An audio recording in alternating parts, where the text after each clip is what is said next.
স্বাগত বন্ধুরা। মাচা ভর্তি উচ্ছে পেতে হলে এই কাজগুলোকে করতে হবে।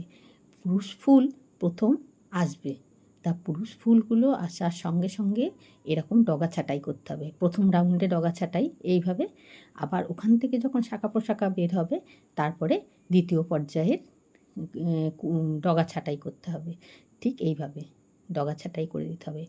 এরপর যে ফুলগুলো আসবে সেগুলো সব মুখে ফল নিয়ে, তার মানে স্ত্রী ফুল। আর খাবার দিতে হবে তার সঙ্গে কলার খোসা, আর এতে আছে প্রচুর পরিমাণে পটাশিয়াম। সর্ষে খোল, এতে আছে প্রচুর পরিমাণে নাইট্রোজেন। আর এর সঙ্গে দিতে হবে পেঁয়াজের খোসা। পেঁয়াজের খোসাতেও প্রচুর পরিমাণে সালফার আছে, গাছের জন্য উপকারী।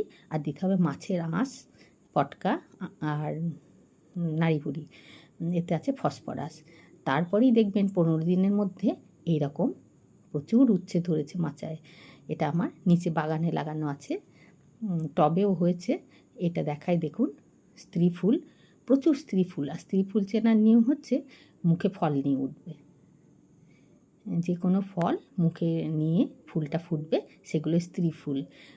তাহলে এইভাবে যদি আপনারা করেন তাহলে দেখবেন মাচা ভর্তি উচ্ছে হবে। আর রোগ পোকার আক্রমণ তো হবেই। একটু নিম তেল 1 লিটার জলে 5 গ্রাম দিয়ে মাঝে মাঝে স্প্রে করবেন, তাহলে জৈবভাবে পরিচর্যা হবে। আর আমার মতন এত সুন্দর উচ্ছে হবে, দেখেছেন প্রত্যেকটা স্ত্রী ফুল। আর কত উচ্ছে হয়েছে, প্রায় 1 কেজি হবে। টাটা বন্ধুরা।